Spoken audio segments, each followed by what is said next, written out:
अच्छा, ये 100 मार्क्स का सब्जेक्ट है। जनरल नॉलेज के 3 पेपर्स हैं, जिनमें से एक करंट अफेयर्स का है, जिसमें एफपीएससी ने दिया हुआ है। अब इसमें इन्होंने 3 ब्रॉड हिस्सों में डिवाइड किया हुआ है करंट अफेयर्स को एफपीएससी वालों ने। फर्स्ट, पाकिस्तान के डोमेस्टिक अफेयर्स, जिसमें आपके पॉलिटिकल, इकोनॉमिक और सोशल। ये आप देख रहे होंगे, आप सोच रहे होंगे कि काफी itself these terms are very vague, कोई क्लैरिटी नहीं, आपको आपको क्लैरिटी नहीं मिल रही कि है क्या ये। ठीक है, तो इसकी वजह से आपको मैं आगे बताऊंगा कि जो टॉपिक्स मैंने जिम्मे रखे हैं, मैं आपको बताऊंगा कि कौन से रखे हैं। अगला जो पोर्शन है पाकिस्तान एक्सटर्नल अफेयर्स, इसमें थोड़ी सी क्लैरिटी एटलीस्ट ये है कि एटलीस्ट हमें इस चीज का अंदाजा है कि जैसे इन्होंने दिया है Pakistan relation with its neighbours, ये तो ऑब्वियसली आपको एक आइडिया क्लैरिटी होगी, आपको पता, आपको आर्टिकल्स बड़े आराम से मिल जाएंगे इसके। ठीक है, कोई आपको इतना इशू नहीं होगा, इतना वेग या ब्रॉड नहीं है, एक स्पेसिफिक टॉपिक है। Pakistan relation with Muslim countries, Muslim world, ये भी एक स्पेसिफिक टॉपिक है। ये भी सच कोई बहुत जनरल नहीं है। ये सेक्शन फिर भी चले not too difficult in this sense कि आपको पता होगा कि आपने डायरेक्शन क्या लेनी है। फिर आपके ग्लोबल इश्यूज हैं। अब इसमें से काफी सारे इश्यूज ऐसे हैं जो कि आउटडेटेड भी हो चुके हैं, जो अब नहीं आ रहे हैं सच, जो पुराने हो गए हैं। तो फॉर एग्जांपल आप अगर देखें, टेररिज्म की बात करते हैं, तो टेररिज्म मैं ये नहीं कहूंगा कि आउटडेटेड है, मगर ये है कि जितना ये इशू था कुछ साल पहले, अब वो उस टाइम नहीं रहा। ठीक है, यहाँ पे उन्होंने एक सिलेबस दिया हुआ है, बट एज आई सेड कि ये काफी ऐसा आपको क्लैरिटी नहीं मिलती, आपको एक क्लियर डायरेक्शन नहीं मिल रहा कि हमने करना क्या है। जिस वजह से मैं आपको स्क्रीन शेयर में फिर वापस आता हूँ मीटिंग पे। इसको मैं कर दूँ वापस back to stop screen share. ठीक है, ओके, आई एम बैक। अच्छा, अब जो हम टॉपिक्स जो करेंगे, सबसे पहले जो टॉपिक हम इंशाल्लाह फर्स्ट सेशन में करेंगे वो होगा रिसर्जेंस ऑफ तालिबान इन अफगानिस्तान, और उसका जो इम्पैक्ट है पाकिस्तान के ऊपर, उसको हम डिस्कस करेंगे। क्योंकि अब देखेंगे, लास्ट ईयर आपको याद होगा कि 15 अगस्त पे 2021 जब तालिबान ने टेक ओवर किया था काबुल का, वो itself is very important development in south Asia. Afghanistan का काफी एक देर से इशू चल रहा था, और ये एक ऐसा इशू है जो it's linked with terrorism too, और ग्लोबल इम्पैक्ट भी था इसका।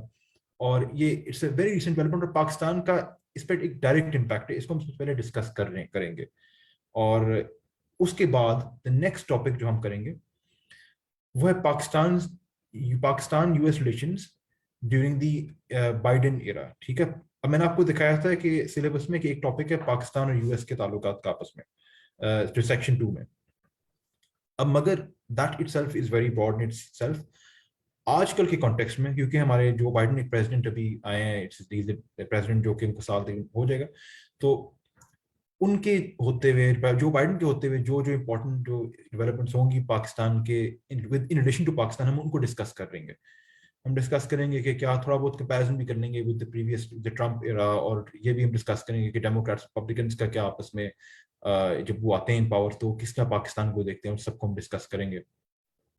उसके बाद हम आगे जब चलते हुए we will talk about the dynamics of Asia Pacific region in the context of the US in during Biden's era. Again, Asia Pacific is a very important topic too. हमारे होते हुए तो काफी दफा आया है, करंट अफेयर में भी था, पाकिस्तान अफेयर में भी इंटरेस्टिंगली उन्होंने दे दिया था, और आईआर के अंदर भी, आईआर के पेपर 2 में उन्होंने एशिया पैसिफिक कॉन्टेक्स्ट में एक सवाल दे दिया। और इंटरेस्टिंगली यूएस हिस्ट्री के अंदर भी हमें हमारे में 2020 में एक एशिया पैसिफिक पे उन्होंने एक क्वेश्चन दे दिया था। इंडो पैसिफिक रीजन जिसको बेसिकली कहते हैं, या एशिया पैसिफिक, आप कोई भी इसको नाम दे सकते हैं। तो उस पार्टिकुलर रीजन में, जैसे वहाँ साउथ चाइना सी का इशू चल रहा है, वहाँ ईस्ट चाइना सी का इशू है, उसके बाद वहाँ पे चाइना का जो सिल्क रूट है, जो जिसको BRI हम कहते हैं, वो उसको हम डिस्कस करेंगे इस कॉन्टेक्स्ट में। और क्योंकि अगेन यूएस का role is very important in global politics, again we will talk about कि जो बाइडेन के आने से क्या फर्क पड़ा है उस सारे डायनेमिक्स पे। हम जितने अलायंसेज हैं वहाँ पे, आपने शायद पढ़े हो या नहीं पढ़े तो मैं पढ़ा दूंगा आपको। तो जितने वहाँ अलायंसेस बने हैं, जितने वहाँ पे आपकी स्ट्रेटेजिक इंटरेस्ट हैं डिफरेंट लोगों के, वो सब हम डिस्कस करेंगे। कमिंग फॉरवर्ड, नेक्स्ट हम डिस्कस करेंगे कि पाकिस्तान के इकोनॉमिक इश्यूज, और आगे हम वे फॉरवर्ड डिस्कस करेंगे। अब आपने देखा था कि पहला सेक्शन जो था उसमें पाकिस्तान के सोशल, पॉलिटिकल और इकोनॉमिक इश्यूज पे था। उस कॉन्टेक्स्ट में जो पाकिस्तान की इकोनॉमी की मेजर चैलेंजेस हैं, specially in with regards to जो रिसेंटली जैसे इन्फ्लेशन का एक इशू बहुत ज़्यादा चल रहा है, और उसके अलावा हम देखते हैं बैलेंस ऑफ पेमेंट का इशू है, बहुत सारे आगे और मजीद इशूज जो हम बेसिकली जो रिसेंट कॉन्टेक्स्ट में हम डिस्कस करेंगे। जितने भी पाकिस्तान के इकोनॉमी के इशूज हैं, थोड़ा आपको हिस्टोरिकल कॉन्टेक्स्ट भी दूंगा उसका कि ऐसा क्यों है, मगर again it's a paper of current affairs, जो रिसेंट डेवलपमेंट्स हैं हमने उन सबको डिस्कस करना है और उस कॉन्टेक्स्ट में इंशाल्लाह हम डिस्कस करेंगे आगे। फिर then we talk about strategic contours of the Middle East. Middle East again it's a very important region. Pakistan के काफ़ी इंपॉर्टेंट ताल्लुकात हैं मिडिल ईस्ट के स्टेट्स में। मिडिल ईस्ट में आपका पैलेस्टाइन भी मिडिल ईस्ट में है, वो भी itself is an important issue, वो भी इस रीजन में आ जाता है। उसके बाद Iran, that's another important issue. आपके जो कुछ अब यमन का थोड़ा आउटडेटेड हो गया issue, Syrian war in Syria भी आउटडेटेड हो गया, बट अगेन थोड़ा सा हम डिस्कस कर ही लेंगे। तो मिडिल ईस्ट का जितना भी इशू है और पाकिस्तान के साथ ऑब्वियसली उनके ताल्लुकात भी हैं स्टेट्स के इंपॉर्टेंट, हम उनको भी डिस्कस करेंगे again in relation of recent developments. ये जिनमें हमेशा रखें कि करंट अफेयर्स के कोई भी आपने टॉपिक को पढ़ना है, आपने अपना को अपडेट रखना है रीसेंट डेवलपमेंट्स के साथ साथ। इससे आपको मैं एक इंटरेस्टिंग थोड़ा से हम डाइग्रेस करना पड़ेगा मुझे, मैं बता देता हूँ आपको। जब मैं इंटरव्यू देने गया था सीएसएस का, तो क्लियर करने के बाद, तो वहां पर मुझे याद है कि इंटरव्यू पैनल में जो नफीस जकरिया साहब थे, उनका सवाल था कि रिसेंटली एक डेवलपमेंट हुई है मिडिल ईस्ट में, वो क्या थी। मतलब कि बिल्कुल एक दिन पहले की डेवलपमेंट थी। उन दिनों में अल उला में कॉन्फ्रेंस हुआ था और कतर और बाकी सारी गल्फ स्टेट्स ने आपस में ताल्लुकात नॉर्मलाइज किए थे, बिल्कुल लाइक हार्डली 1-2 डेज गुजरे थे इस बात पे। तो वो उन्होंने इंटरव्यू में मेरे से सवाल पूछ लिया था। द पॉइंट इज के ऑल्दो वो तो खैर बात की बात इंटरव्यू की, मगर रिटन में भी आपने अपने आप को अपडेट रखना है। कम अज कम एग्जाम के एक महीना जब रह जाए एग्जाम में, तब जाके बेशक आप अखबार छोड़ दें, क्योंकि फिर ऑब्वियसली एग्जाम पे बन चुके होते हैं, बट फिर भी आपने अपने आप को अपडेट रखना है। बल्कि न्यूज़पेपर को पढ़ने के तरीका और जो आपने न्यूज़पेपर में चीजें पढ़नी, वो भी आपको मैं बताऊंगा आगे। Coming back to the topics जो हम डिस्कस करेंगे आफ्टर द मिडिल ईस्ट, हम एफएटीएफ पे बात करेंगे as a tool of warfare against Pakistan. Again ये एक इंपॉर्टेंट इशू है जो हमारे इकोनॉमी पे भी, जिसका असर एक है, बहुत गहरा असर है हमारी इकोनॉमी पे, और हमारी इंटरनेशनल पॉलिटिकल स्टैंडिंग पे भी काफी गहरा असर है। हमारी क्रेडिबिलिटी कोई क्वेश्चन है एक। आप लोगों ने यकीन पढ़ा होगा एफएटीएफ का क्या, एक जो व्हाट इज द एफएटीएफ, आपको नहीं पढ़ा तो हम डिस्कस इंशाल्लाह कर लेंगे। Then again fifth generation warfare भी अनदर टॉपिक जो पढ़ाऊंगा आपको, fifth generation warfare and its की कैरेक्टरिस्टिक्स। ठीक है, ये आईआर में भी काम आता है टॉपिक और करंट अफेयर में भी, क्योंकि आजकल के दौर में आपने फिफ्थ जनरेशन वॉरफेयर अगर नहीं पढ़ा तो मैं आपको इंशाल्लाह पढ़ाऊंगा सही, बट ये है कि इट्स कन्वेंशनल वॉरफेयर जो पहले दौर में जो वॉरफेयर होती थी, और जो आजकल के दौर में हाइब्रिड वॉरफेयर, जिसको भी we also call this hybrid warfare. हम इसको डिस्कस करेंगे कि कैसे इंफॉर्मेशन के जरिए वॉर होती है, कैसे आपके एक फाइनल लॉ का एक टूल यूज किया, इंटरनेशनल लॉ का टूल यूज किया जाता है एफएटीएफ की तरह, या फिर किस किस तरीके से इकोनॉमिक सैंक्शंस और इस तरह के तमाम चीज़ों से हम देखेंगे कि फिफ्थ जनरेशन वॉरफेयर कैसे की जाती है। ठीक है, और है क्या उसकी की कैरेक्टरिस्टिक्स, और पाकिस्तान इंडिया के कॉन्टेक्स्ट में भी कुछ चीज़ें डिस्कस हम कर लेंगे इंशाल्लाह इसमें।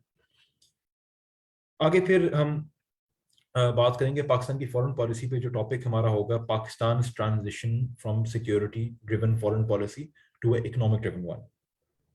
अब पाकिस्तान की जो फॉरेन पॉलिसी है, हिस्ट्री में हम देखते हैं कि इन द पास्ट वो क्योंकि जिन हालात में पाकिस्तान बना था, तो पाकिस्तान की हमेशा प्राइमरी कंसर्न हमेशा सिक्योरिटी का रहा है, and that is always shape the way Pakistan की फॉरेन पॉलिसी की हमेशा वो चीज़ शेप करती रही है, एक बड़ा एक डायरेक्ट इम्पैक्ट रहा है।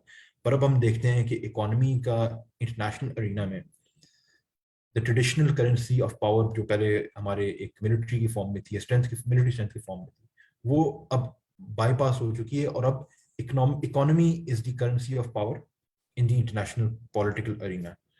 और वहां पर हम डिस्कस करेंगे कि कैसे इस चीज का पाकिस्तान की फॉरेन पॉलिसी पर असर हुआ है, और पाकिस्तान ने किस तरीके से अपनी priorities of foreign policy change कर रहा है in order to address its economic concern rather than its security concern. क्योंकि अगेन आजकल के दौर में आपकी security is derived from the economy, तो इंशाल्लाह इसको भी हम डिस्कस करेंगे। Coming forward to the other topic, आगे रशिया यूक्रेन क्राइसिस अभी हमने आपने देखा है अखबारों में, अपने मतलब कि न्यूज़ पे फॉलो करते रहे हैं, तो Russia it's very important issue, एक सॉवरेंटी चैलेंज हुई है एक स्टेट की। और अभी आई एम सॉरी अगर मैं कुछ जार्गन जैसे यूज कर रहा हूँ जिससे आप फील कर रहे हैं कि समझ नहीं आ रहा, डिफिकल्टी हो रही है, डोंट वरी एट ऑल। ठीक है, इंशाल्लाह हम इनको सबको डिस्कस करेंगे। एक दफ़ा जब हम स्टार्ट करेंगे, मैं इस तरीके से करूंगा कि बिल्कुल फ्रेश बिगिनर जो होगा उसको भी कोई ऐसा इशू नहीं फेस करना पड़ेगा। मैं सिंपलेस्ट टर्म्स पॉसिबल में आपको समझाऊंगा सब कुछ, और अगर कोई जार्गन बीच में आ भी जाएगा तो आपको समझा दूंगा, but for the time being अगर मैं यूज़ कर रहा हूँ तो प्लीज़ एक्सक्यूज मी, इसको प्लीज़ डोंट गेट कंफ्यूज्ड। कोई परेशानी की बात नहीं, कोई डिफिकल्टी नहीं है, इंशाल्लाह हम कर लेंगे, but for the time being अगर मैं यूज़ कर रहा हूँ देन प्लीज़ एक्सक्यूज मी। तो रशिया यूक्रेन का मैं बता रहा था कि अभी जो हम देखते हैं कि एक इन्वेजन हुई है, रशिया ने इन्वेड किया, तो उस पर भी हम डिस्कस करेंगे, उसका इम्पैक्ट डिस्कस करेंगे ग्लोबल पॉलिटिक्स पे। उस पर वो भी दैट्स अनदर इम्पोर्टेंट टॉपिक जो हम डिस्कस करेंगे। फिर Pakistan relation with the Muslim world, ये टॉपिक आपने देखा था सेक्शन 2 में ऑफ द सिलेबस।